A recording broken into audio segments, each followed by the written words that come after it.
Cup noodles. Everyone loves cup noodles. Ready in minutes with that characteristic aroma filling the room while you wait. In fact, my mouth is already watering while I'm talking about it. But how much do you actually know about your favorite comfort food? Today, we hope to shed some light on the story behind cup noodles. It all began with wheat. Wheat is a cereal grain which ranked the third most produced cereal after corn. Wheat's color ranges from creamy white to reddish tan. In the olden days, the Indian parents of a boy always looks for a bride whose complexion resembles the color of soft wheat grain. Wheat originated in the Levant region of the Near East. Archaeological analysis of wild wheat indicates that it was first cultivated in the southern Levant region dating back as far as 9600 BC. Genetic analysis of wild acorn wheat suggests that it was first grown in the southeastern Turkey. Then, between 7800 BC to 7500 BC, domestication of wheat was found in Syria. Then, wheat is brought to Greece, Cyprus, and India by 6500 BC. It had reached Egypt shortly after 6000 BC, Germany and Spain by 5000 BC. By around 3000 BC, it reached England and China through trading. Wheat was so important to ancient people that they often used wheat as currency and tax. Armies are stationed in wheat fields to protect it. In the old days, cultures of worshipping gods of grain are very common. Ea in Mesopotamia were worshipped and people believed that he would let a rain of wheat shower down in the evening. In mid-19th century, wheat from different farmers was separated when traded.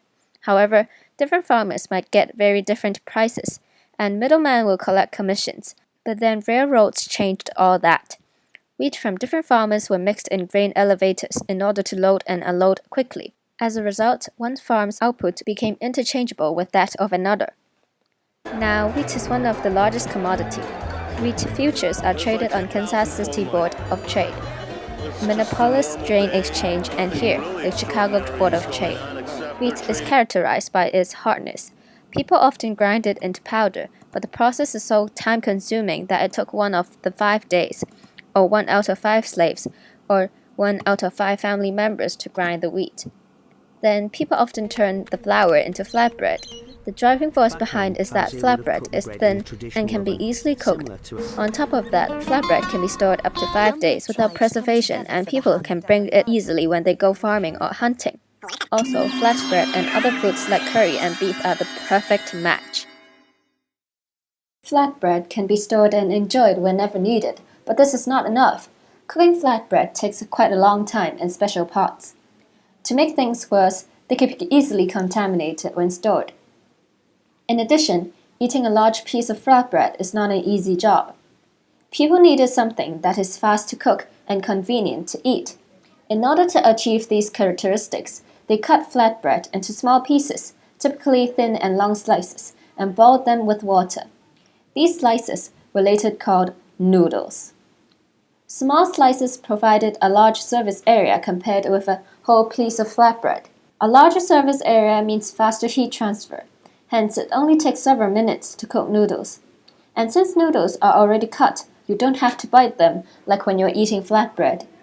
In addition, boiling water sterilizes noodles, so both convenience and health can be achieved. Also, there are other forms of noodles other than cutting from flatbread. For example, Korean people squeeze a dough out of a warming machine. Chinese ramen is stretched by human hand, while Chinese latiao is directly rubbed into a long script, but the purposes are all the same. Have you ever wondered how did noodles evolve into instant noodles? The key to this question was a Japanese man called Momofuku Ando. After the World War II, Ando realized that food was the most important thing, as people wouldn't be able to survive without food. He got his inspiration from the noodle stand on the road.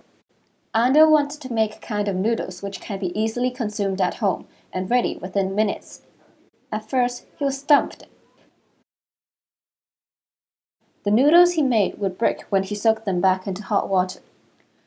At last, the eureka moment came when Ando watched his wife make tempura.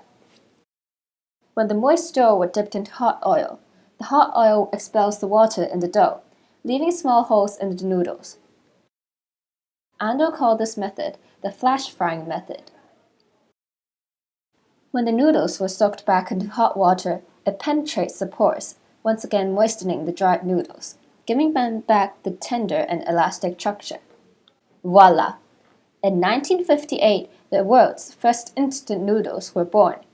With advertisements, chicken ramen swept Japan like a storm during the economic boom. Chicken ramen, chicken ramen, 空もいっぱいつるつるつる。チキンラーメン、チキンラーメン、みんなニコニコ、ニカニカニカ手軽で便利で美味しくて、登山にキャンプにドライブに、いつでもどこでもお邪魔する。日清食品そのままチキンラーメン。The cup noodles came a bit later. After the instant noodles won over the hearts of Japanese, Ando looked for ways to introduce his noodles to the US market, which held heaps of potential. However, he met an obstacle, as ramen-sized bowls were quite rare in the US. He also noticed that the Americans were putting the instant noodles in a cup when they consumed it. In order to facilitate the introduction of instant noodles into the United States, Ando invented the cup noodles so that it would be more convenient for them to consume. And in this way, instant noodles keep evolving so that people can fall in love with them regardless of the customs. The mania of cup noodles began to conquer the world. However, human beings are never satisfied with the food that is brought to them. They kept trying to reinvent them for thousands of years, and it would never stop. 1,200 years ago, a Chinese monk took the wheat noodles to Japan. Over the years, Japanese were adding what they liked into noodles, like buckwheat, and finally fried them to export them back into the New World, with changes at an unbelievable pace. Within decades, cultures and this magic food are reacting, and new reinventions kept emerging. With this wonderful prototype, every culture is working on blending their favorite dishes into it. In Thailand, they have the flavor of shrimp tom yum, which is a clear, spicy and sour soup. Sounds delicious, doesn't it? In Korea, guess what they added into cup noodles? Yes, kimchi, of course! Furthermore, this concept of instant had an impact on almost all food products. Within a few minutes, you can get access to food including rice, dumplings, pasta, and so much more. On the other hand, cup noodles added new contents to existing cultures. In Vietnam, instant noodles at street stalls became a popular choice for breakfast, which only takes 3 minutes to prepare. In America, despite the fact that they do not commonly boil water, cup noodles became a synonym of ramen, extremely popular among college students and people of low income. In China, people eat instant noodles without boiling water as a snack. We are always desiring delicious food and eat it everywhere at any time. This unrelenting pursuit keeps driving the reinvention of food products. From wheat to flatbread, we learned to share. From flatbread to noodles, we learned to store. From noodles to cup noodles, we made the yummy and convenient food everywhere in the world with distinct cultural signatures. Through globalization, the reinvention process can occur much faster than any time in history. Decades after its launch, Nissin's instant noodles had captured the hearts of everyone around the world. After conquering the globe, what can be the next step of advancement for Nissin?